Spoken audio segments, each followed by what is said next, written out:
it's cool to have your AirPods and everything like that. But I was talking to our daughters about this. I said, for every time you do that, you are losing a moment or Mm-hmm. a situation that might be right in front of you, and your awareness drops to near zero. Right. And I was like, and I've talked to just, and it's so easy to do. It's so easy to get into your phone. It's so easy to put your AirPods in or your Yep. headphones in and not. And I get it. I get it.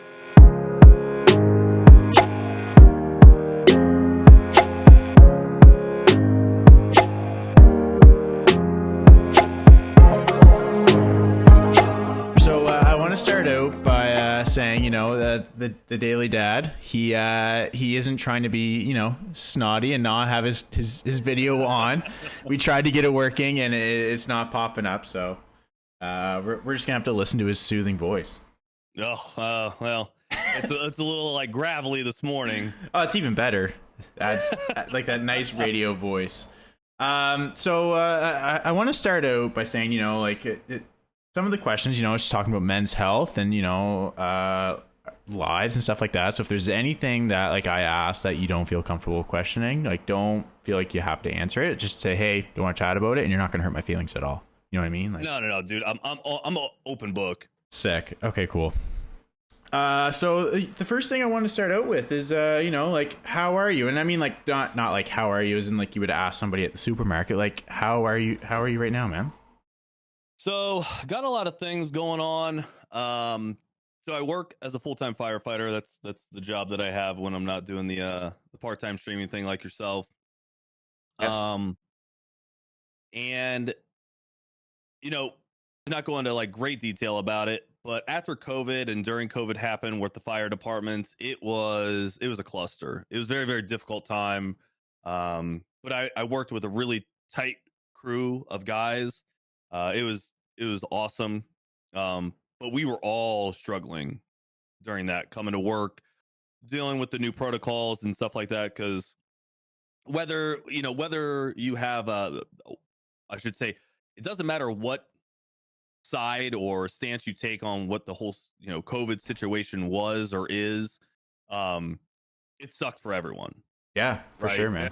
It was not a good time for anyone. And if you worked in a hospital, nurse, doctor, firefighter, EMS, police, we all had new protocols that we had to go through, and they were tedious, understanding of the situation of what was going on, but it didn't make it any easier, Yeah, no, right? for sure, for sure. And um I agree with what you said in chat. Like, hats off to all the first responders, because, like, again, like you said, you can have your opinion on COVID and the restrictions that were put in place, but I mean, they were put in place, and for first responders, you guys didn't have a choice because, like, you're yeah, putting yourselves on the line to save yeah, so many people.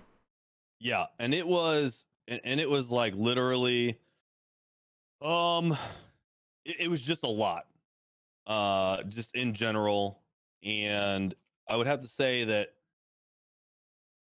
after they kind of like started discontinuing protocols and stuff like that, as like shots and vaccines and boosters, however you want to term it, were Yep. coming out, they became more laxed on what was going on with us. But there was still and I explain it like this. um think about a natural disaster, tsunamis, hurricanes, earthquakes, volcano eruptions, all that stuff. It looks bad, right?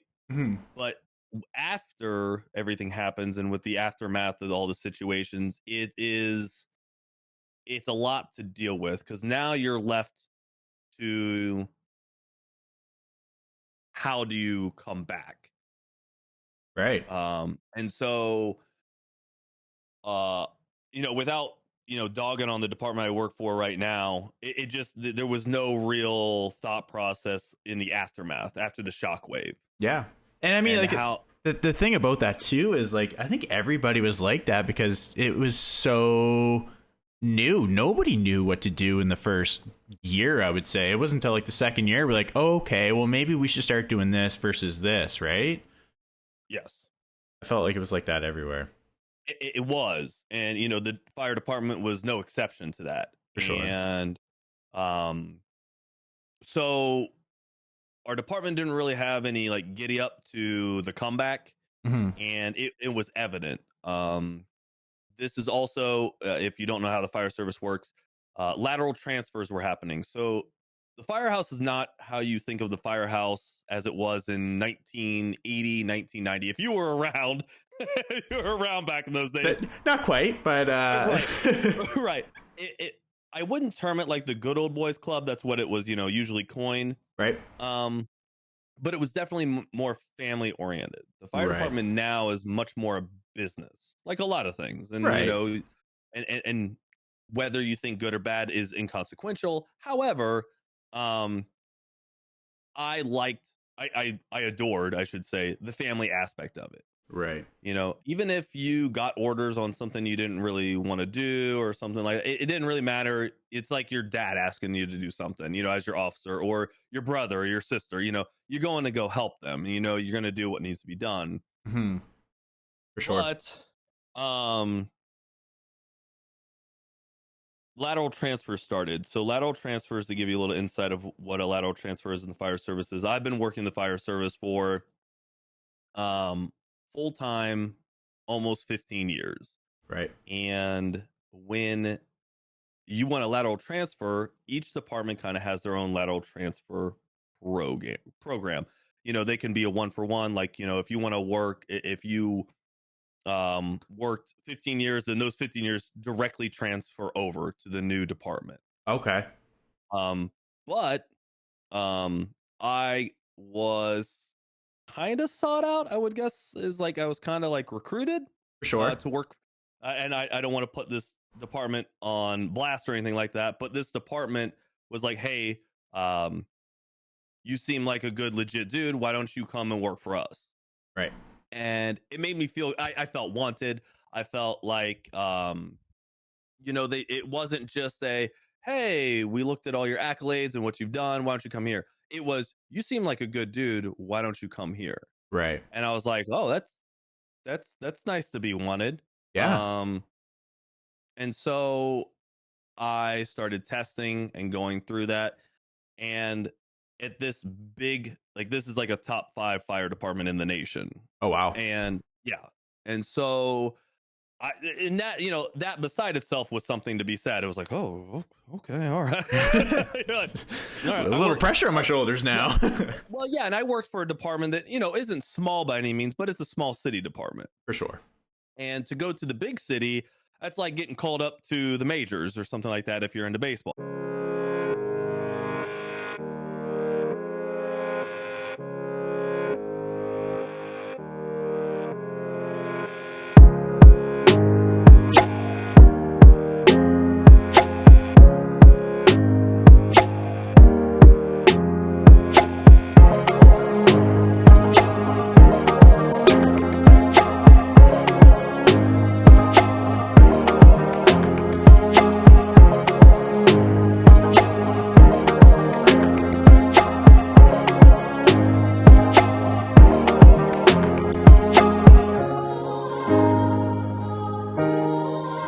Agility, make sure you can do the job, and then there's another interview, and then there's like 2 more interviews after that.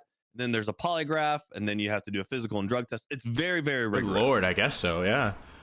Right. um and as you're like going through this process, you're still working for the same department that you're currently working for, and it got leaked that I was basically going to this other fire department. Right. uh Basically, in all shapes and terms, it the administration did not like that. Right. And so I kind of got myself into a hole and got myself into some situations that typically I've never found myself in ever. Right. And so it became very difficult. I kind of mentally went inside myself and was just like, all right, if I just keep my head down and I just don't cause any ripples, everything will be fine. Right. Well, it turns out that's not quite how that worked out. And they thought I was like kind of like, and I understand their position after having a conversation with them about this. They felt like I was kind of blowing them off because I Right. wasn't. I'm a very like I'm very outroverted. Is that the term? I'm not Yep. introverted by okay, Yep. outroverted. I will, I can be someone's friend no matter whether I'm in Mexico or I'm in Antarctica. I consider myself a pretty friendly dude, and I can, you know, make friends wherever. Right. I was quickly not making friends anywhere Right. with the administration. I mean, I still had my core group of guys that I worked with. They were all good and legit. They knew the circumstances.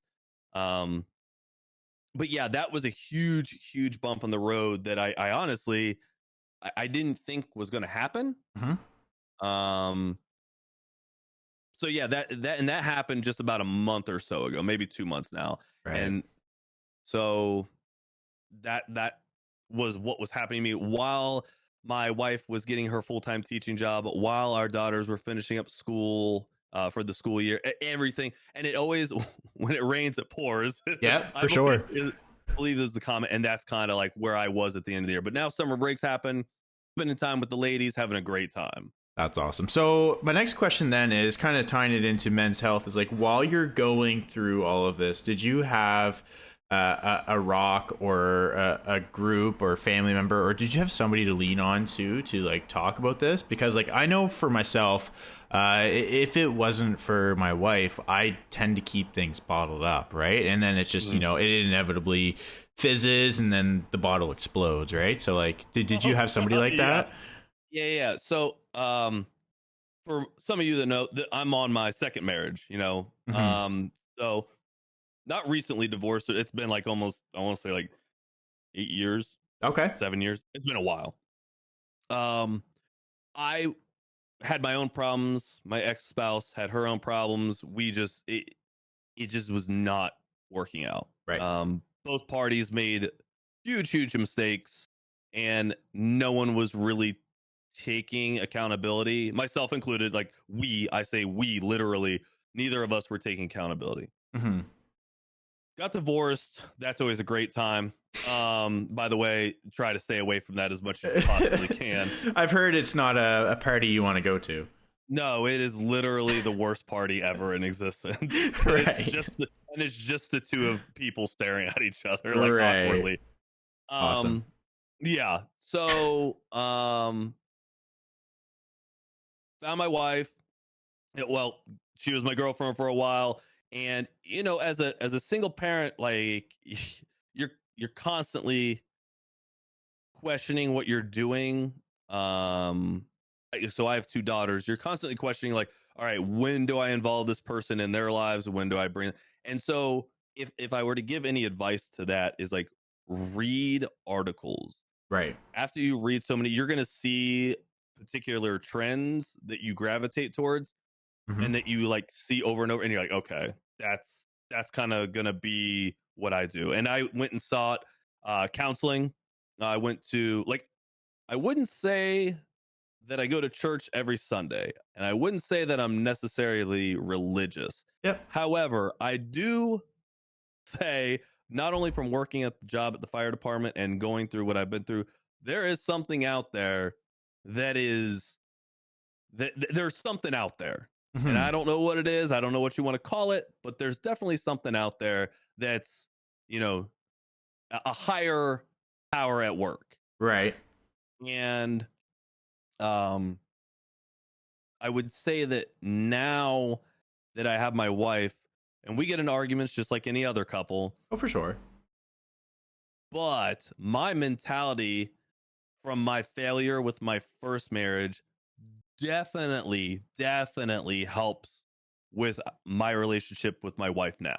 Right. Massive. And I would say, to answer your question, after going through that big long spiel, I would say my wife is easily my rock, because I can talk to her about anything. Yeah. Yeah. Yeah. No, I feel that 100%. And it's just like, and like, I wasn't married before, but I was in a long term relationship. And it's almost like you enter the next one with like a hand guide. Like, you're just like, okay, well, maybe I should do this instead of this, or X instead of Y, right? Yes. 100%. So I'm going to take a little bit of a left turn here. I want to bring Turn in, Clyde. yeah, that's right. Yeah. I want to bring in the streaming aspect because for those of you who don't know, the Daily Dad is a full-time, part-time content creator, full-time content Yeah, creator. part-time. Yeah, Part-time part-time. he streams a variety of games right now. He's on the Diablo 4 grind. He was in Apex. I think he touched Overwatch for a little bit. So he does a little bit of everything. Yeah. So what got you into streaming? So I'd always done I've been watching Twitch when it was back when it was Justin TV, and then it was like GG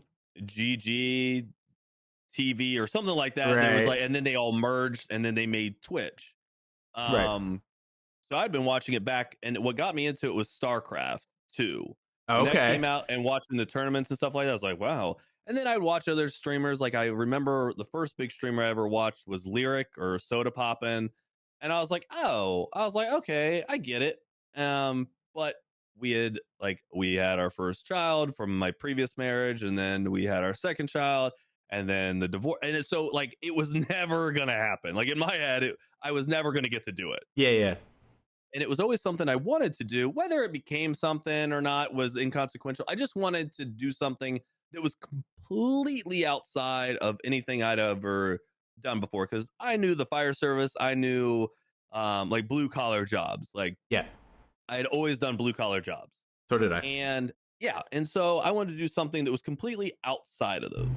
Right. And so I told my wife of now, like, I really want to do this. She's like, all right, so what's your plan? I was like, boom, boom, boom, laid it out for her. And she's like, oh, she's like, okay, so you've really thought about this. And I was like, yeah, and it was the first time I'd ever mentioned it. Like for me, I do a ton of like behind the scenes work before I ever bring anything to anybody. 100%.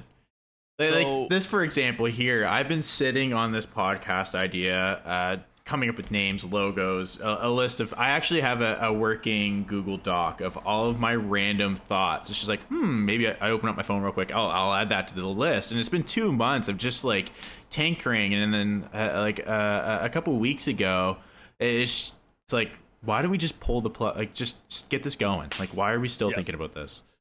yes, and when so to give you a first example, like the very first time I went streaming, it was Dead by Daylight, one of the most oversaturated games you can play.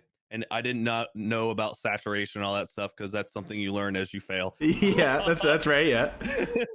And so I played Dead by Daylight, and I don't this is the other thing, like I didn't have an iPad off to the side to see how the stream worked.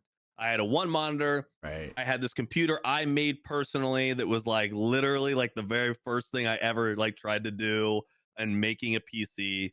Yep. And so I streamed Dead by Daylight, and somebody came in the stream, and I was like, oh my gosh, they're like, hey, how's it going? I was like, good, and I'm like, oh my god, this is so fantastic. Yeah, yeah. And the only reply I get back was like, you are like basically like your mic is dog water.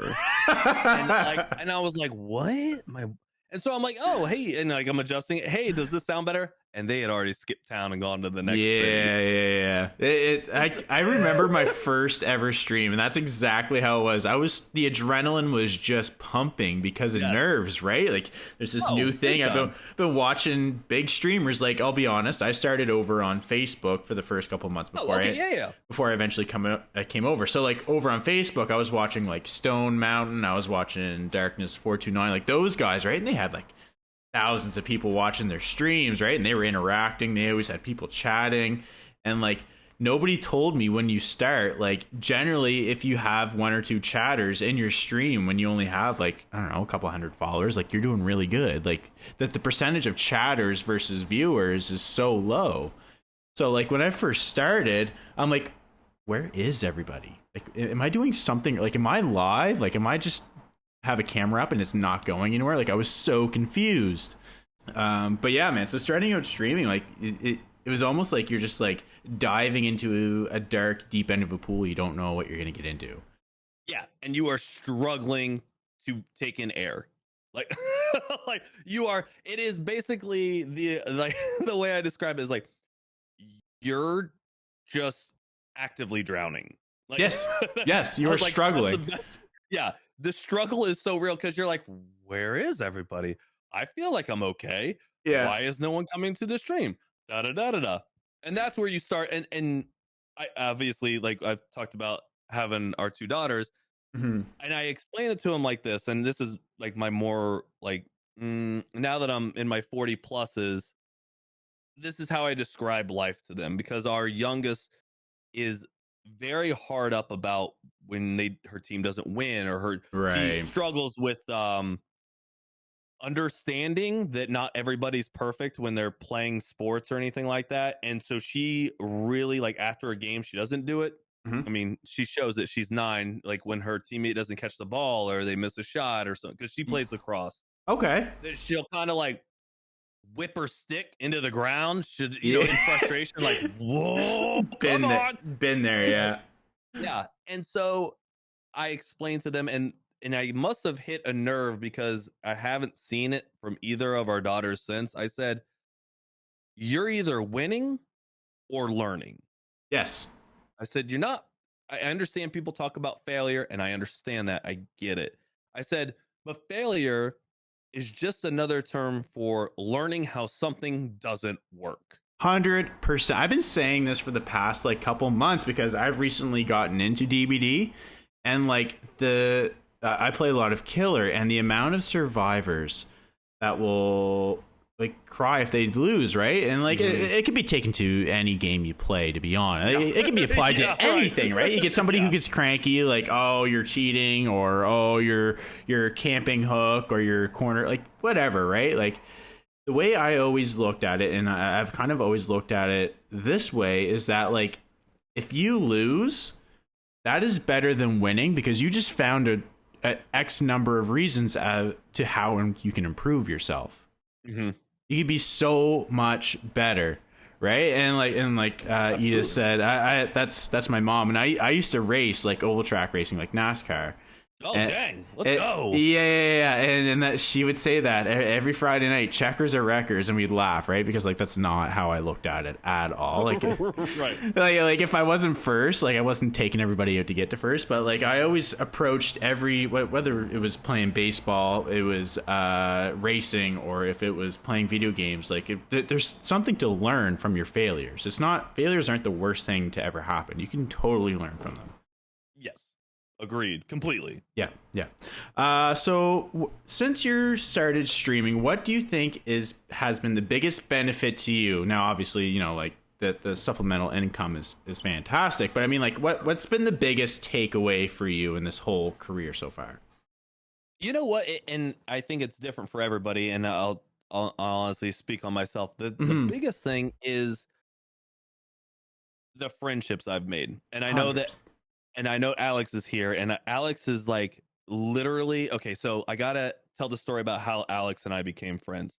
Yeah. So they always say you never do follow for follow, right? That's like a huge thing when you first start streaming. Oh, follow for follow, follow for follow. Don't do it. Blah blah blah blah. Don't do it. I fell for it for the first month I started streaming on Twitch. It was terrible. Don't do it. Well, and this is Alex and I's story, because Alex and I have become really close friends, and Sheets and I have become really close friends. And Alex and I did that with each other. Right. He's like, "Hey, man, if you follow me, I'll follow you. Let's support each other." And I was like, "Okay." Right. And I didn't know. And then I was watching videos, and it's like, "Oh, you know, the stressors of follow for follow. They're gonna like they're just trying to get numbers and blah blah." Well, Alex and I like hit it off the bat. Like Right. we like, and that's why I think streaming is such a nuance, Mm-hmm. because what works for one person has no inclination that it will work for another person 100%. at all. So if you want to 100%. follow, like, all right, so Blue Thunder, he is becoming very big. He kind of, I believe, made the switch from Twitch to Kick, and Yeah. he made partner in like 6 months. Yeah. He and I became friends. Mm-hmm. And it never mattered the numbers to me. Right. And there have been YouTubers that I've become friends with who have millions of followers and stuff like that make big money on YouTube. Mm-hmm. It's all to me in the interaction with just another person. Right. And to me, that's the biggest thing. You're going to get burned, Mm-hmm. right? by a few individuals. 100%. Do not let that get you down. Just keep going about your business and continue the friendships that you do happen to gain. And Mhm. yes, like you said, the money is great and stuff like that, but like even then, like I will not see somebody for a little while and I will be like, I will send them a random message and be like, hey, how you doing? Blah, blah, I haven't seen you for a while. And they're like, oh, sorry, you haven't been to the stream. And I will immediately reply like, oh, I don't care about that. Yeah. I just want to make sure you're good. Like you come in the stream whenever you want. I'm not, that's not what I'm here for. Yeah, yeah. I just want to make sure you're good. That's And amazing. and some people are like blown away by that. And to Yeah. me, it's just me being a normal person. A Well, normal person. yeah, and you want to think though too, and this could very well come from the fact that you're a little bit older than the majority of people who, not to put you down or anything. I think it's great. Oh, dude, no. But like I need compared to to go get my cane real quick. take your greens, get the fiber up and everything. That's right, Yeah. No, but compared to the majority of, I don't even. We can even just go with the majority of users on Twitch, not even content creators. I think the normal that used to be normal in, like, let's say the 90s or 2000s is not the normal of today.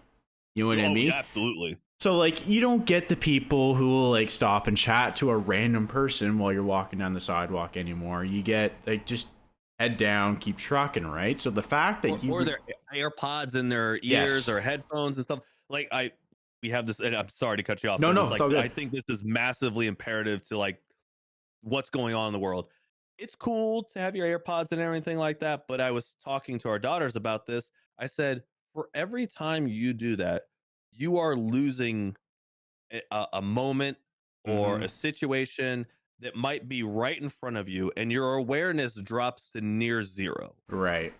And I was like, and I've talked to just, and it's so easy to do. It's so easy to get into your phone. It's so easy to put your AirPods in or your Yep. headphones in and not. And I get it. I get it. It's so easy. It is. It's But like this is the biggest distraction in today's world, honestly. And it's like, mhm. and I mean, like you said, everybody falls for it. But like myself and my wife, we've come up with a rule. Like, you know, it's like while we're eating, no phones, or like even Friday nights, because like, you know, you work throughout the week, you're mentally exhausted. Sometimes you just want to sit on your phone or sit on the couch and doom scroll. Like that's totally fine. But Friday nights is like our date night, whether we go out and do something or if we just get takeout and come back here. But it's no phones, no phones. Yep. And I think a And lot.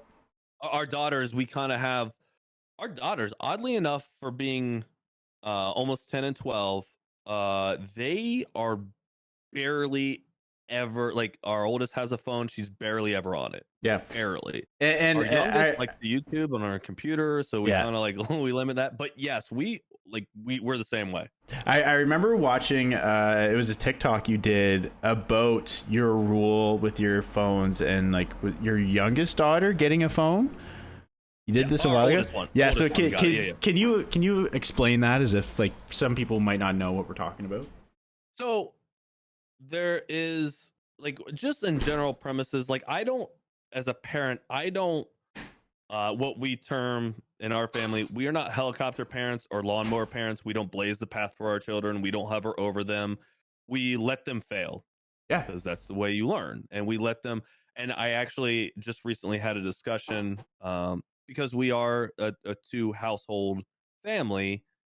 Before I go into the phone, it's like this is how I have to preface this. Our family lives, or our daughter's family lives, are very different at both homes. Mm-hmm. I don't mix it up with my ex-wife's household. Like I don't try and dictate what goes on there. She tries not to do the same vice versa, and we have that understanding. But our youngest likes to make sure everybody is included and wants to bring joy into their lives, Which is amazing. It is, but it comes to a detriment at some point where you are spending so much time trying to make sure everybody else is happy and joyful and included that it comes at a cost of your joy. Mm-hmm. And we started to notice this trend with our youngest, and I had a discussion with her. I said, sweetie, she was getting all up in like she would have like where she would be worried like, oh, a phone call, I need to do the phone call, but at both houses, so it wasn't one way or the other. Mm-hmm. And I said, sweetie, you cannot be worried about this stuff because you can't dictate someone else's happiness or joy. That's something that comes from themselves. I Yeah. said you have to create your own happiness, your own joy. You can't, um, you know, hope and wish and will that somebody else does that for you. Right. And it was like for a 9-year-old to understand and grasp that, it was massive. And it was good for her. And I'm glad that I got that across. But it's like, you don't understand if you're not like, and that's where the, headphones in and stuff like that, or, your face is in your phone. Mm-hmm. Um, you're not watching what's going on with your kids Mm-hmm. or your surroundings, and you can't see the trends that you're like, I don't really like that. Right. So with our daughter, and our oldest one having the phone, and that's how I like to segue into this. Mm-hmm. We have this rule that her phone, there's a few, and like I said, general rules, nothing very specific, but when she comes home, the phone goes on the counter right by the door and it gets plugged in. If she wants to check it, great. But in no way, shape, or form is she to walk around the house with it in her pocket or take it up to her room, before bed or anything like that. The Mm-hmm. phone stays on the charger over by the counter, and she is free to use it as much as she wants. Mm-hmm. But that area I have made not uncomfortable, but not comfortable. For sure. Because if I make it where there's a chair and she can sit in it all day Mm-hmm. and sit there on her phone. But if she wants to check her phone and there's a message, she replies to it, phone goes back down, then she goes back to what she was doing. It's to show, like, to get her in the habit of making good habits. Right. So that's kind of what we did with the cell phone. That's amazing. Yeah, but like kind of to circle back to like the whole benefit thing. Sorry, that just popped up in my head. I remembered it. Oh, no, I thought you're it all was, good. I thought it was great. But to circle back to like, the benefits of streaming, like for me in this past, I think it's been over a year now, my whole like men's health journey and trying to, like raise awareness around this. I've had Which is phenomenal, by the way. I don't think, as a guy, you don't really know, or you don't think that other dudes are going through the same murky waters that, or have maybe possibly the same thoughts you do. And like that's all I'm trying to bring awareness to. Like I'm not trying to preach, like drink a health smoothie and go for a run every day. Like, I'm not trying to. That's not the type of health I'm talking about. I'm talking about like just mentally taking care of yourself. Mm-hmm. And I've had so many people just reach out to me and say, "Hey, thanks," or they share a story, or they can relate to something because like I said, I've said this a million times, but like the whole male infertility thing. When I first found out about that, I felt like I was just diagnosed with this rare disease that's uncurable, right? Because just nobody's talking about it.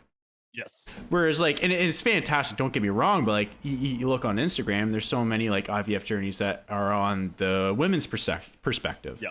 I got twins, and like I had my children, and everything's great and sunshines and rainbows. Yeah, and I mean, like, again, I'm not trying to put that down. That's fantastic. I'm so happy for that. But like, where is the father's side of that? You know what I mean? Right. Like, and like, I've had so many people just reach out saying, "Hey, I know so and so going through this," or like even just some of our like IRL friends that we talk to, they know people who are going through the same thing, and all of a sudden it's like, wait a minute, it's not that rare. It's a very common thing.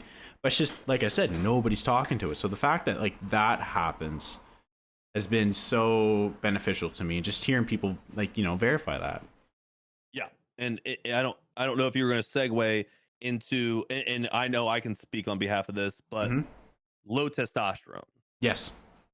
Like, I don't know if you had this on later for the conversation or if you wanted to segue into it now, but like I can speak in abundance about that in a firsthand situation. Go for it, please. Okay, so TRT, testosterone replacement therapy, Yep. low test is a huge thing, and it's not seen still in 2023, and it blows my mind, as a epidemic. That's right. Because let me tell you, it 100% is. And Oh, until 100%. yeah, if you don't see a specialist about it, or you don't know somebody, and this is exactly what Burns talked about. If you don't know somebody else and I know that your chat is saying the same thing. Like, you think it's just you 100%. as a man, as the head of your household, to acknowledge that the one thing that makes you a man's man, in a broad brush term, testosterone, and you don't feel like you got it. And I Mhm. think, just by saying that to the men out there, you know exactly what I'm talking about. If you Mhm. don't got it, you are 100% in the dark, and 100%. there ain't nobody within shouting distance around you. Yep. And like the other thing too is like it's not like a visible thing you can see. No. It's like you can only see the signs if you know what those signs are. Yes. 100%. Because I mean, like, and coming back to my infertility's been labeled as unknown. They don't know what it is. Like, they don't. It's not due to low testosterone, but like I do take a testosterone supplement every morning that has been known to help with infertility. But like, and that's the other thing too is like, it's like it shouldn't be something you only get from the supplement stores. Like, it should be something that Oh yeah.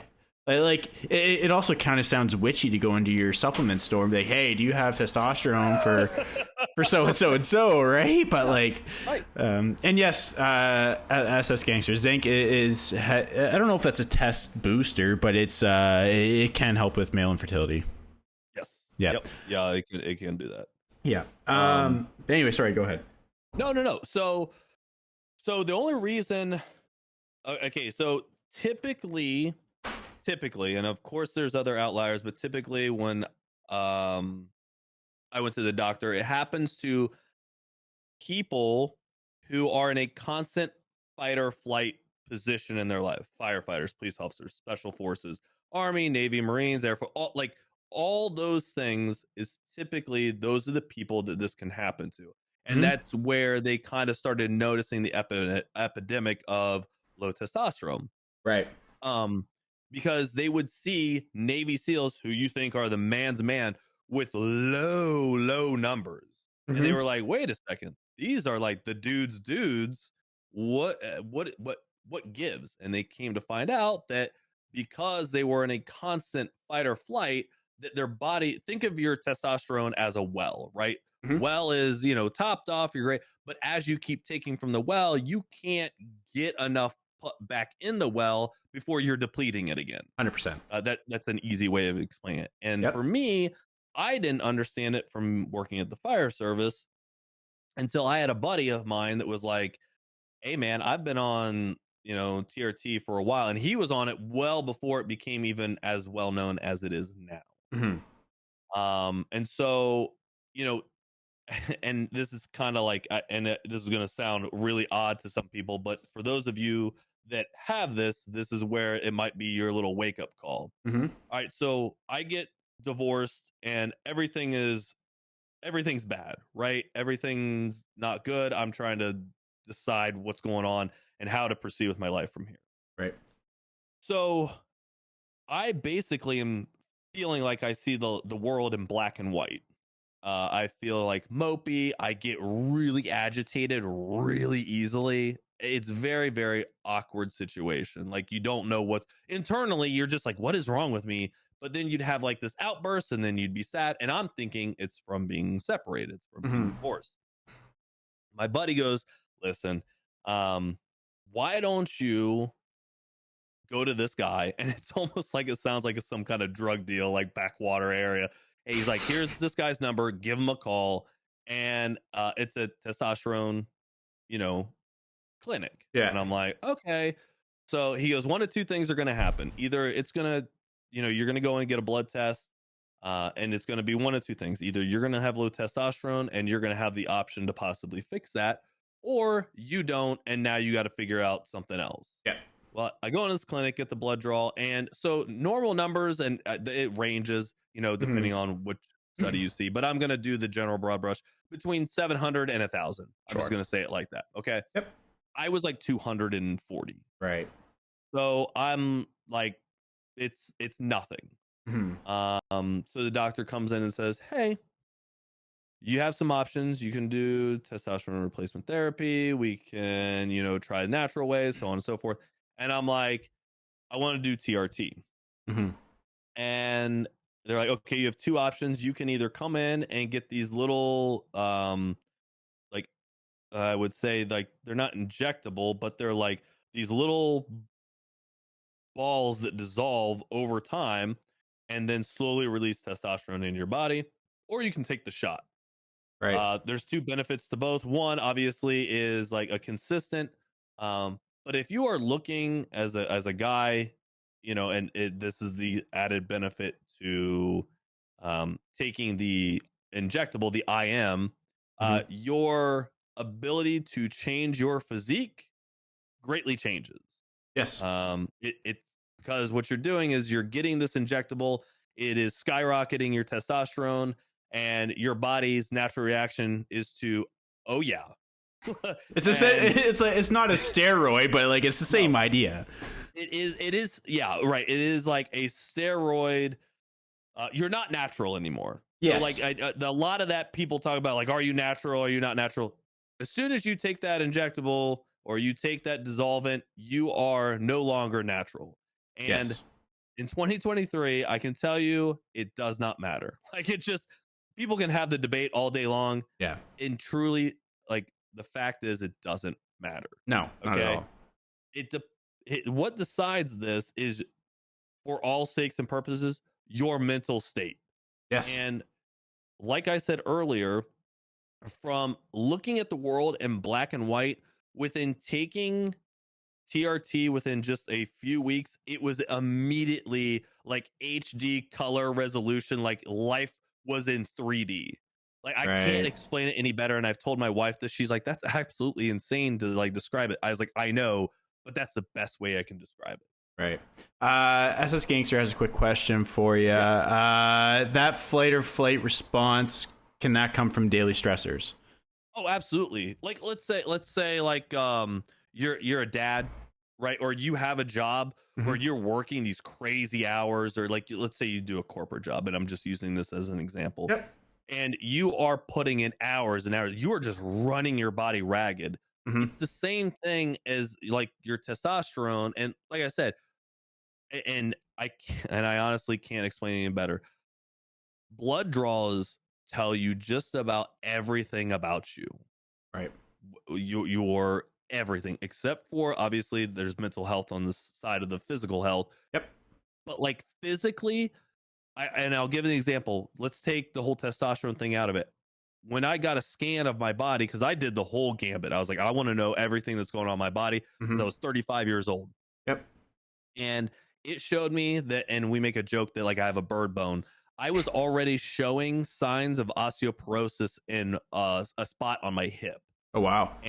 And so my doctor was like, hey, you need to take, just over the counter supplements. I think it was magnesium and calcium. Mm-hmm. He's like, yeah, bird bone. Yeah, bird bone. And he's like, it's a good thing we caught this now. He goes, because if this would have gone on throughout your whole life, he goes, you don't know until and he made up a number. He's like, until you're 76 and you go to stand up and that thing snaps and now you're wheelchair bound until the day you die. Right. He's like, so now you've already started to counteract it so that we can alleviate that, or make the percentage of chance of that happening way lower. Right. So that's why I always tell guys, like, I know no one likes to really talk about this stuff. It's becoming more, I would say it's becoming easier to talk about, but just go and get it checked. And women too. Like, Yeah. 100%. go get your blood drawn. Go see what's going on in your body. It tells you, it literally is like an entire narrative about your life up to this point. 100%. And like, this is the other thing too. I tell people all the time is advocate for yourself, because like when we were looking at, like, we got married, it would be 2019. So it'll be 4 years in August. And like after we got married, we're like, all right, well, let's start having kids. Cause like there was some stuff over on my wife's side, but like that's her story to share. But like we got that sorted out and it just still wasn't happening. And like I was trying to talk to my family doctor, and I was just like, hey, look, can I just do like a semen analysis? Let's start looking at me, because there's something weird here. And it was like back and forth for probably a couple months. And it wasn't until her doctor, her specialist she was seeing, got got me to do one, just just to kind of like rule me out of the situation. And that's when we first found out that I was considered infertile. But like we like every step of the way we've had to like fight with doctors to get certain tests done. So like just advocating. I don't understand that. Oh, it's so dumb for a simple test. Like it like takes however long it takes. I won't get into the duration, but like but like for a simple test, like I don't understand why we didn't do this 2 years ago. You know what I mean? Like I just got it. I got the test a year ago, and we've been battling this now for almost 4 years. Yeah, and the other thing along with what you're saying is like, so the first doctor I had that I started going through TRT with, and I, this is another thing like what Burns talking about. Do your own research. Mm-hmm. Because you will be able to ask, I would say, more intelligent questions to things you don't know. And I'll 100%. give this perfect example. Okay, so I start TRT with this doctor, and all they gave me was TRT. Mm-hmm. Okay, well, my wife and I have now, like we're talking about having babies. We're a baby. Sorry, I should say we talked about having one. Right. And if you go on TRT long enough, that shuts down your reproductive system because it doesn't need to. Your body doesn't need to create testosterone, which then creates your fertility. It's all a circular system, right? It goes round and round and round. Yes. As they say in the Lion King, the circle of life. 100%. And what you don't know, and this doctor didn't tell me, and I'm sure if I went back to this doctor, which I don't see anymore, they'd be like, "We told you, blah blah blah." This dude anyone explained to me that when you go on TRT, that it just shuts down your system. Mm-hmm. Well, you need the TRT, right? But they don't prescribe you. They did not prescribe me HCG, and that is another injectable that you take that continues your reproductive system working as it should. Right. It counteracts to a degree of the testosterone. Mm-hmm. So now you're getting everything you need, and you're doing the circle of life. I didn't notice that until I went to another doctor, and I was wanting to get a second opinion because I didn't feel like the testosterone was quite doing what I thought it was meant to do. And this is another portion. One guy could have a testosterone number of 700, mm-hmm. right? And then I could have the number 700, but I don't feel like I'm really getting the same benefits as like guy number one. I'm like, it just doesn't, I don't feel anything different. Yep. But, you up the dose to me to where my number is on the higher end, 1,000. Now I feel like that guy that's at 700. And this is where I try to preface everyone. It's different for everybody. 100%. There's not a set playbook to follow to get you to where you need to be. It's essentially an experiment. You got to play around with and find out the perfect balance for certain things. Yes. 100%. So I want to. You mentioned, the term I was gonna kind of get into, but like when you mentioned the Navy SEALs, the man. So I kind of want to get into that term. Okay. But like as a kid growing up, what did it mean to you to be a man? You were numero uno. You were like the man's man. You were the alpha. And this is the way I would describe it. If there was something in your house, you didn't call somebody else to come fix it. Right. You fixed it. Yeah. If there was a new room that you wanted to renovate, you might have guys come over and help you. Yeah. But it's you doing the work. You should know how to do all this stuff. Mm-hmm. Yeah. That was like the idea of a man's man. You were working crazy hours. You weren't really, not to say you weren't there for your children, but you were the one working. Mom stayed at home. That whole, like, I would say, as probably it's termed, the traditional male role. Yeah, no, 100%. I would say that's, and I'm sure I'm not checking all the boxes, but as a general term, like that's what it meant to be a man. Yeah. To me now, I would say that's a little bit different in 2023, as if I was a kid in 1992. Right. So do you mind elaborating on what you think it is now? Sure. Okay, so I think that and I know this is going to probably, upset some people. I think what a male now is a little bit more watered down. Mm-hmm. Um I think that for women, it's actually very, very difficult to find a man.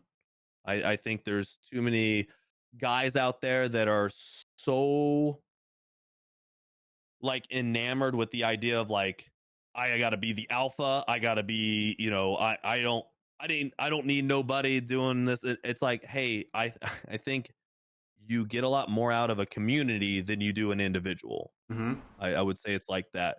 I think that a lot of guys now are lazy.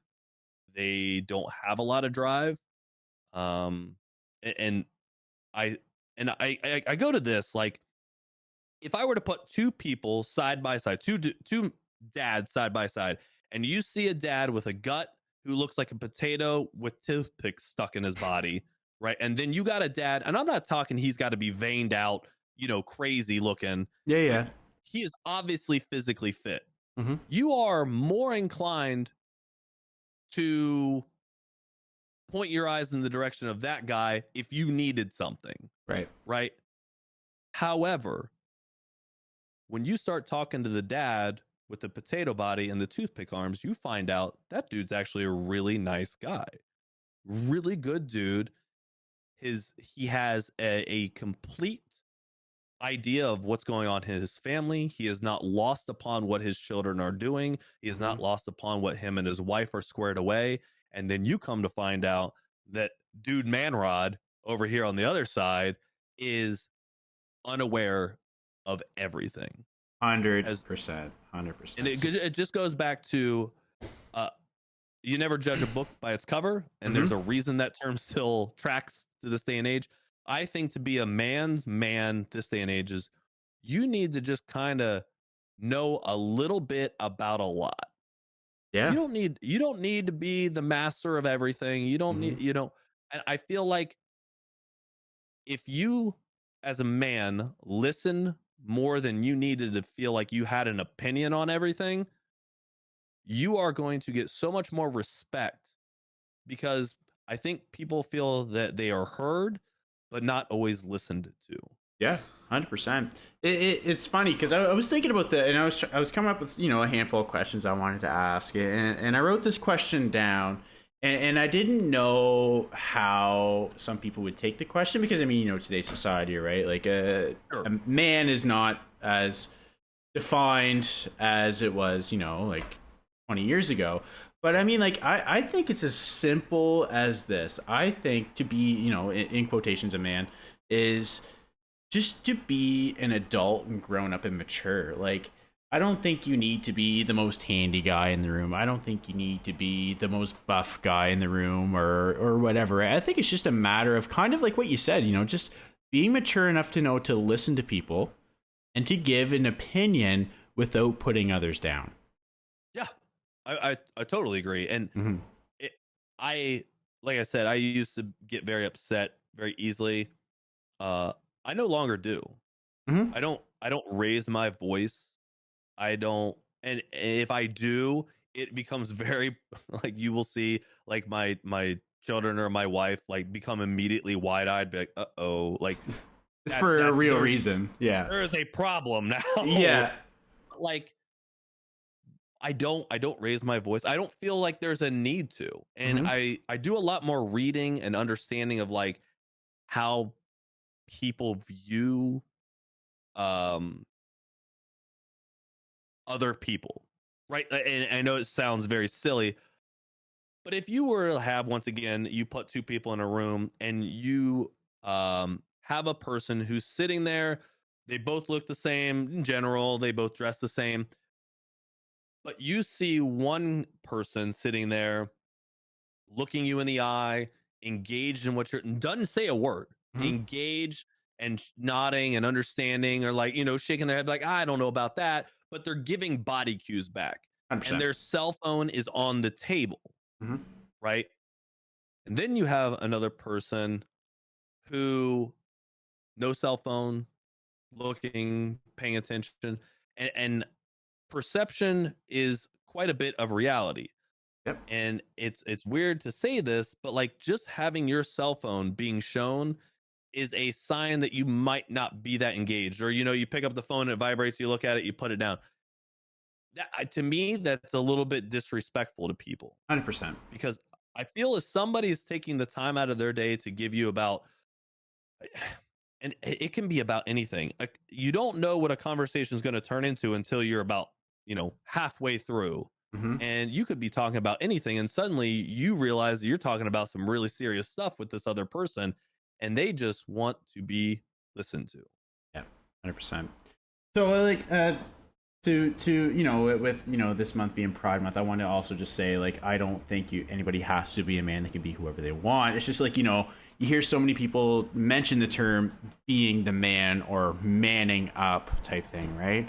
But like, when was there a time that maybe you had to, and I'm using quotations, man up when you really didn't want to? Like, you just wanted to, like, take a minute and just, like, do you, but you had to, pull it together, essentially. Yeah. And for me, okay, so I got the best situation. Right. So we're at a public pool, Yep. right? And we are, and this goes with literally the race card, the gender roles, anything, because I don't care. I mean, not to be disrespectful, I don't care about any of that stuff. I don't care about your race. I don't care about you. I don't care. I'm going to be judging you on the person that you are. Yes. And and at this point, meeting hundreds and maybe possibly thousands of people just through working at the fire department and just being out in life, I've met certain individual personalities many times over. Yeah, yeah. There's not a whole lot of different, there's little tweaks to people's personality, but they're about the same type of personalities I've met throughout my whole life. Mm-hmm. So we're at the public pool, right? It's me, my wife, our two daughters, and we're going off the diving board. Okay, group of boys will be boys, and these group of boys are in front of us, and then they go off the diving board. We're behind them. Right. Well, one boy comes along, and he immediately gets back in front of us with his group of friends to go again. And our youngest daughter, and I was like, oh my God, I know exactly what's going to happen, because our youngest daughter, when she sees like an injustice, if you will, Mm-hmm. she immediately says something. Right. And in this case, I'm standing there, so she says it to me. She goes, Dad, that boy just cut in front of all of us. Aren't you going to do something about it? And as a dad, you're like, I mean, I really don't care. Yeah. That he got in front of us, but now I can't let it slide. Yeah, yeah.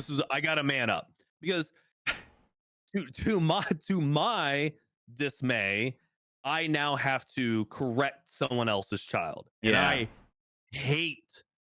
I couldn't imagine. Oh man, and it's a public pool, and this. So for those of you that don't know what I look like, because I'm not on the camera, I'm a white guy with a Native American background. Like Okay. So, and you can't tell until summer that I'm Native American, because I immediately turn gold. Right. Like I have very bronze skin. Mm-hmm. And so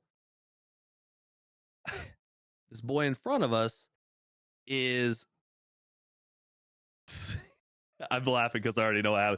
So I go, hey, you need to go to the back of the line. You can't go in front of everybody. And there's another dad behind me with his kids.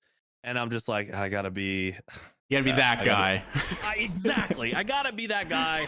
I gotta show the precedence to our dog, because I do feel that, like, as the dad of our family, that it is my role to do this. Mm-hmm. And I don't want to do it. But like I said, it's like, I don't like to correct other people's children, but here we are. Yeah. And I knew I had seen these boys playing earlier, and you just know these types of kids that, like, they don't have a whole lot of respect for adult authority. Yeah. And I go, hey, you gotta go to the back of the line.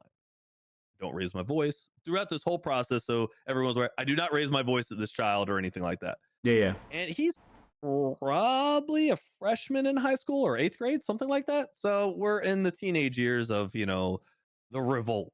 Yeah. Yeah. And He goes, what? And I said, you need to get to the back of the line. And he's like, yeah, I'm not going to do that. I'm here with my friends. I said, no, you are going to the back of the line. He goes, and this is where you need to understand your audience. Okay. Yeah. I see him and he's got like 3 of his other friends. And I know I've got the immediate problem with him. Mm-hmm. So I turn to the peer pressure because let's face it, teenagers are under massive peer pressure at all times, whether they realize it or not. Yep. I turned to the kids that he was with and I said, hey, do you speak for this other kid? I said, are you okay with how, and what he's doing right now and the way he's acting? All 3 of those boys immediately turned on that kid and were like, hey, we are not with him necessarily. He's our brother's friend. He's just kind of with us. And I said, well, it kind of looks like you might want to get to the back of the line now. And he says something under his breath, but he walks out. And this is where the peer pressure goes. All 3 of those kids were like, hey, man, just go to the back of the line. Yeah. Go. Just go. It's not okay. And that peer pressure was enough to push that kid out. And right then and there, I knew that I wasn't going to be able to win with this kid. Yeah. He's just not disrespectful, but he's not catching the hints. No, for sure. And obviously I'm not going to physically do anything, and I'm not running to the lifeguard or anything like that. Yeah. I'm a 40-year-old man. Like, I'm going to run a lifeguard. Man, this kid's cutting the line. No, I'm going to just handle it, and hopefully the situation works out. Fingers crossed. Mm-hmm. But I leaned on the peer pressure because I was pretty sure that was going to work. And sure enough, they pushed him out and sent him on to the back of the line. And obviously he's going to say something under his breath. And, you know, our youngest daughter was like, he just said something, Dad. And I was like, I don't care. Let him say it. I said, he did what I asked. Mm-hmm. I said, it's over. Yep. And then that's the end of it. But that's like manning up. Like, we're not talking, I got to be this, I'm 6'1", 215 pounds. I don't need to physically impose myself or talk down to this child. I don't need to do any of those things. Mm-hmm. I just need to control the situation. Yeah. And that's what I look up as manning up. Well, you also treated them like adults, right? Like, you didn't talk down to them as if they were children. You treated them like adults, and that obviously didn't work for the one guy, but you turned to the other 3 and, they're like, hey, like, why don't we grow up a little bit here? Yeah, and that's one thing I've never talked to my children. Like, I don't baby talk them. Mm-hmm. I learned this from a guy at the fire department before I even had kids. He goes, if you baby talk your children, they'll always kind of have that mindset, even as it'll be much more difficult for them to get out of as they get older. But if you always talk to them like they are aware, they have an understanding, they will always be on that spectrum of thought process. Mm-hmm. And I always tell our children, if you don't understand something, a word or a phrase that I'm using, ask. Right. And so that always creates a good narrative and a conversation between our whole family. All 4 of us are like that. Definitely. In terms of the whole manning up thing, for myself, this was a while ago. I want to say, like, it would have been 6-7 years ago. My father got diagnosed with cancer. He's all good now. He's in the clear. We got through it, but it was like stage 4 cancer. And at the time, I was working for him. He was a small business owner. It was like a restoration company. So if a house had a fire or a flood, we would go in, clean it up, fix up the house, and get the homeowner back in. So at the time, I was starting to do more like in office stuff, like managing projects and stuff like that. So when all this happened, he had to take time off, obviously, for treatments and stuff like that. So I didn't really have the opportunity to, absorb that information. I had to end up like essentially taking over the company for the summer. Like, don't get me wrong, like, he still had a foot in. He was helping out a lot. Like, I didn't just do everything, but like, sure, at work, I had to be the boss. I had to be the head honcho, and I couldn't really show that side. Now, fortunately, I'm very fortunate that, my wife, who, like, we weren't married at the time, but, she, like, at home, she was great. She was my rock. She got me through everything. But, like, at work, I had to essentially put on this mask and, get the work done. And that was tough, right? But Oh yeah, when you got to be something that you kind of aren't, Hmm. it's very difficult to like switch Yeah. and just on the fly like be that person. Like I can only imagine what you had to go through because mentally it's very draining to be that. Oh, and you know what? I'll be honest. There were days where she met me for lunch, and like I just, I took the mask off for like 10, 15 minutes, and then she helped me through that, and then it kind of got me back to where I needed to be, and then I was able to go and finish the rest of the day. But I wouldn't have gotten through that without her. Sure. Oh, absolutely. Yeah. I mean, it's and I couldn't agree with you more in the fact that a lot of people like a woman needs that masculine presence, needs that man. I'm telling you right now No. that my no my No. I consider myself a pretty masculine man, and I am constantly. My wife is coming to me and be like, "Hey, you you might not want to go so hard in the paint next time, because you don't. When it comes to your children, you don't want to be perceived as the bad guy." Hmm. My wife and I, we don't do bad cop, good cop. We both come from the same standpoint on a majority of things. Obviously we're not the same people, so we have obviously different ideas about certain things, Right.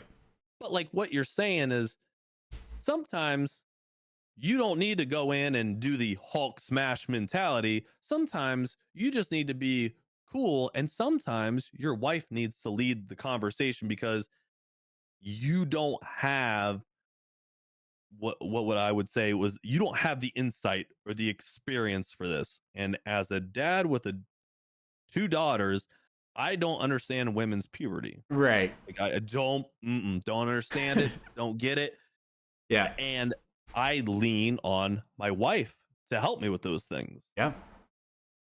Yeah, 100%. And I mean, like, like that's one thing that me and my wife have found out right from day one is like there it and I try to explain this to people, like it's not a matter of who does what in the run of a day. It's like you guys are a team. There's a list of stuff that has to get done. Work together to get it done. Because some days you could come home from work and you have nothing left, right? You're just like exhausted. You just want to sit on the couch, and it's like, all right, well, I'm gonna step up. You just take some time. You relax. I'll cook dinner. I'll do dishes. Because there's gonna be one day where you need that time, right? Like it's not a matter Right. of who does what. Yes. 100%. Yeah. 100%. Yeah. So I guess we'll wrap things up with one more question. Okay. And it's, what is one narrative around the whole masculinity thing that you wish would change?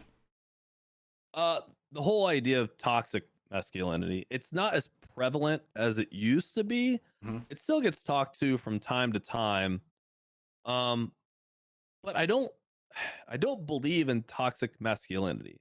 Right. Just like if someone went on the other side of the aisle and was like, "Oh, it's toxic femininity," you know, I there's just toxic people. Yes. It's just like there's good people out there, just like there's good firefighters and bad firefighters. Yep. There's good paramedics, there's good doctors, bad it's you're never gonna have like the complete one-sided idea. So the idea of toxic masculinity is completely lost upon me. Mm-hmm. um 110%. It's just totally lost upon me. Yeah. You're just a toxic dude, or you're just a toxic lady. Yeah. And I think a lot of that comes from too is like the toxic masculine, the sigma male alpha dog thing. I think a lot of that comes from like people trying to overcompensate for stuff. Like, Oh yeah. like they've been told that, like, oh, grow up or man up. So then they act like this total douchebag to make themselves seem like more of a man. And honestly, in my personal opinion, it hurts their image more than it helps. Yeah, no one wants to come over, and typically you're gonna not find yourself making friends. Right? 100%.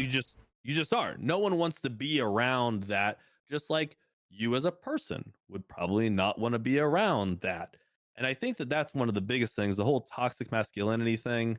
Um and I think that you know as a dad, like that's what I would say, like in the general broad sense. But as a father Mm-hmm. and husband, no one on their deathbed wishes that they made more money. Yes. Okay, nobody. Right. All Yeah. Yeah. right. 100%. People always wish they had more time with their loved ones, with their wife, with their kids. Yeah. Okay, and man, I heard this on a TikTok once, and this strikes true. For those of you that do have kids out there, right? You will never know until after it has happened that that was the last time you're going to do something It's so with true. your kids. You don't know when the last time you're going to play toys with them. We used to call them adventures. Like, obviously, I'm speaking from firsthand experience. Like, we used to call them adventures. We would play for hours with Mm-hmm. toys. Yeah. You don't know when the last time they're going to want you to read them a book to say goodnight. You Yeah. don't know when the last time they're going to come and be like, Dad, or Mom, what is, can you help me with this homework? They're just going to end up becoming an adult and figuring it out themselves. They're not going to come to you asking for help, you know. And I that's the number one thing I can say as a father and husband. You don't know when the last time is. So when you have the opportunity, I'm telling you, in the time you might be exhausted, you might be tired, you might be worn out, just go do it. 100%. They are going to remember that. Yeah, yeah. And I remember watching a video on TikTok.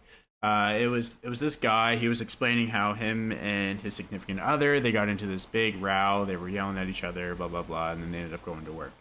Um, and then they had a phone call later that day, and he didn't say "I love you" at the end of it because he was still upset. I can't remember what the argument was over, but like he was still upset. The phone call was very single worded, abrupt. They were both still very angry at each other. And one of his coworkers pulled him aside. He goes, "Hey, is everything okay?"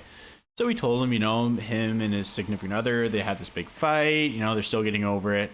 And he said, "Call her back and tell her you love her." He goes, "Well, why would I do that?" He goes, "Because you don't know if you're going to make it home today. You just don't know. And you don't want that conversation to be the last thing that they heard."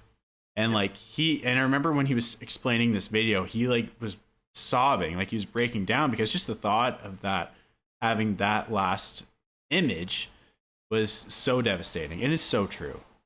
Yeah, absolutely. It just, you don't know, and that's one of the great things that as I think we're kind of like looking at it in the negative light. 100%. You don't know when the last time you're going to do anything, and that's what makes living, for all intents purposes, so amazing. 100%. Like, you don't know when the last time you're going to go to the movie theater and watch a movie. I mean, God, after COVID, during COVID, no one thought they were going to go to the movie theater again. I know. You don't know when the last time you're going to take your dogs for a walk. Mm-hmm. Something as simple as that. It's just, you don't know when the last time of anything is. So, and I to go with another like dadism, be present where you are. Yeah, 100%. Like, a lot of people, and I think this goes without saying, a lot of people will be somewhere with their significant other, but they'll be on their phone. Right. They'll be texting a friend, sister, dad, family, and it's nothing against that, but they won't be there with their spouse. You'll be sitting there at dinner, and like we were talking about at the beginning, or you were talking about at the beginning. Sorry, like you don't, you leave the phones. Yep. You go out to dinner.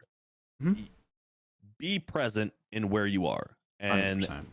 It goes towards like our daughters play sports. It's like you'll go hang out with your friends after, you'll go home and do homework after, but right now you're here swimming, right? Be a swimmer. Yeah. When you go to lacrosse practice, go be a lacrosse player. You'll be a student after. Yeah. And I think if more people realize that, we wouldn't have like the quiet quitting, and like that was a huge thing for a while. You wouldn't have a lot of these situations if people were just present in where they were and not thinking about tomorrow. And I'm not saying don't think about your future. No, yeah. But just be you and where you are at that moment, and you will find yourself alleviated from, I feel, a lot of negative thoughts, a lot of sadness, depression. You're going to go work out, you're going to try and eat healthier, and you're going to be where you're at. Right. Be there. And I think those would alleviate a lot of people's issues in just their general day-to-day lives. Right. All right. So I lied. I have one more question, and then I'll fire away. So for, like we talk about, reaching out to people and, having people share stories with us and help each other out through their day. Let's say somebody, and I'm bringing this back to streaming because this is what both of us do. Say somebody reaches out to you, say, hey, I'm having a really crappy day. What would you recommend somebody to do to like maybe help reach out and help that person, instead of, because like how many channels do you go into, somebody says something, it's like, oh well, DM me in chat or like whatever. Like, is there a better way to maybe be more helpful for that person? And like, again, this doesn't have to be just mainly on streaming. It could be talking to Joe Blow, your next door neighbor, right? Yeah, I think it's very difficult, and I'm gonna try and answer it as best as possible. Like, we'll take the streaming example with what you're asking. I don't think that you should be in someone's chat saying that. Right. I think it's one of those things where when people make it public, and I know I might sound like a little bit of a butthead when I say this, but you're attention seeking. Okay. And I don't think that is appropriate. Right. You might not even know you're doing it, and it's understandable that you don't. But just to give you a better way of going about it, do not go into a stream and be like, when someone says, "Hey, how you doing? How's your day going?" For me, I genuinely want to know how your day's going. But if you come in and say, "Oh, it's not going that well," instead give something that you're looking forward to. Instead of just being like, hey, the day's not going well, but like, hey, later on I'm going to go have dinner with my parents.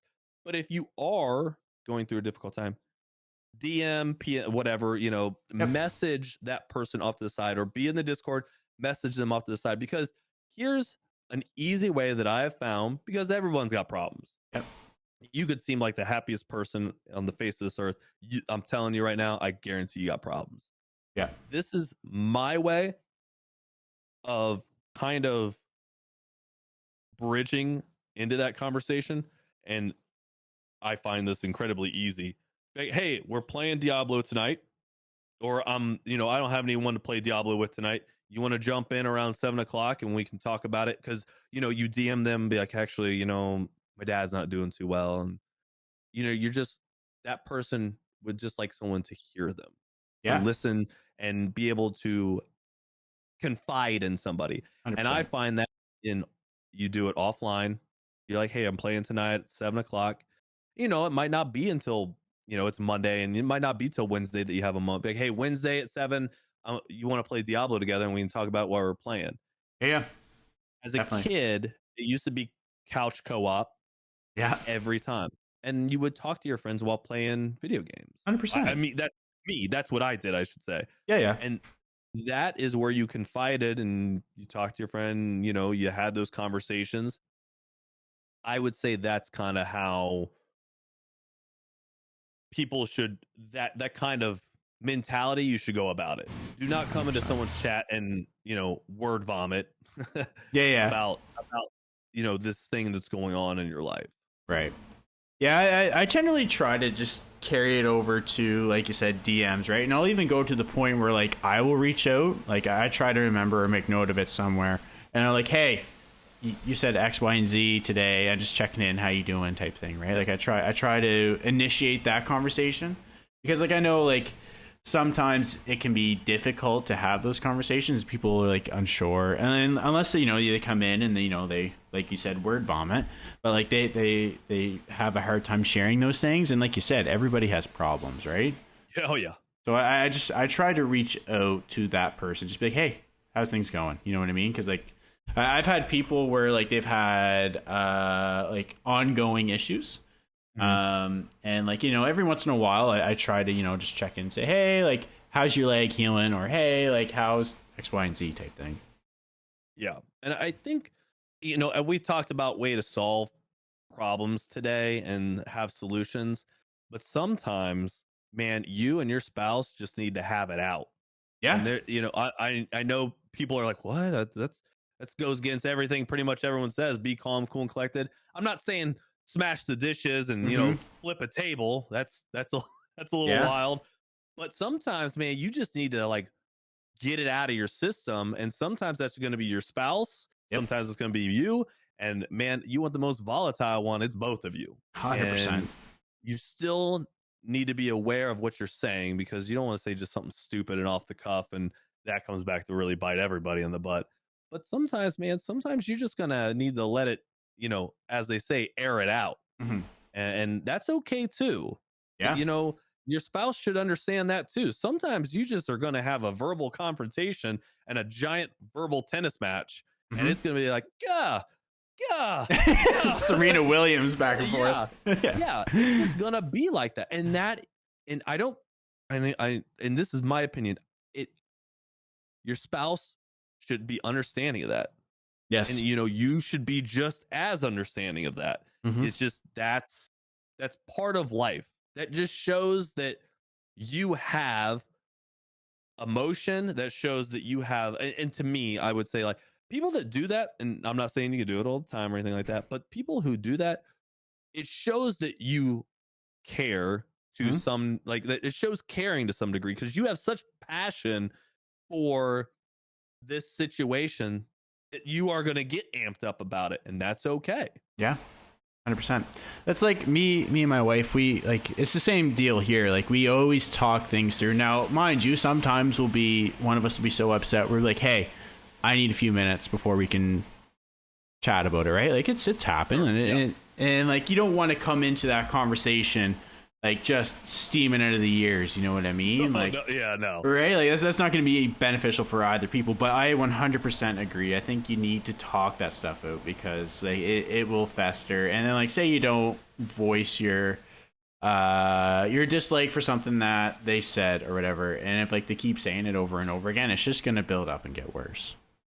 And I actually, as like a husband who's trying to be better and better each day, is where I failed before. Mm-hmm. I want to speak on this, and speak on this fact that if you have a spouse that's doing something that you don't like, or something that they are doing that you do like, you need to speak on it. Okay, 100%. a lot of people are easy at talking about the flaws, right? But you need to spend as much time in where you have a blowout of about a negative thing that your spouse is doing, or your boyfriend or your girlfriend or whomever. You need to also be reinforcing positives. And a lot of people don't do that. You can get so much more out of explaining to your significant other about a positive, hey, I really appreciate you picking up and doing the dishes. It's really been helpful. Or the laundry. Or I really appreciate the other night that you just let me play Diablo 4 with the boys. That positive, or that reaffirmation of that, goes so far. And I think that is lost upon a lot of individuals in Yep. general. Yeah. 100%. 100%. Because I mean, like I mentioned earlier, like, even on the positive side, not just like voicing your dislike for something, but say like, hey, I really appreciated, like, I appreciate your support when I stream. Like, I always try Yeah. and show my appreciation for that because like my wife has been my number one fan. She always helps me talk through certain things. Like, if I'm not sure about something to do for my stream, like, I always talk to her about it, and she usually gives me really sound advice. So like, I always try to show my appreciation for that, and like, it goes both ways. Yeah, absolutely. And to segue into being a father at the same time, or if you're a mother, Mm-hmm. you need to do that with your children too. Yeah. It will promote good habits, and you will find yourself not being as agitated as you possibly were in the past. If you're, and And the other thing is like, I'll just speak on sports for because both of our daughters. If you see like your daughter, like for me, I'd see our oldest one. I tell her, I'm like, hey, I can tell that the coach is like really proud of you because while you're swimming and obviously breathing as you're swimming, you don't see the coach's reaction and the smiles, and your coach really enjoys coaching you. Or hey, it was really, I know that doing flip turns are very difficult for you, and I noticed that you're doing them more and more, and then that promotes the conversation of, oh yeah, dad, like I was noticing like water going up my nose, and so now I breathe out, like I push the air out of my nose instead of my mouth. Mm-hmm. These are just conversations, and this just goes into, you are just more and more opening up the door for other conversations because your child now believes that you're watching them, you're invested in them. And let's face it, some children unfortunately don't get that.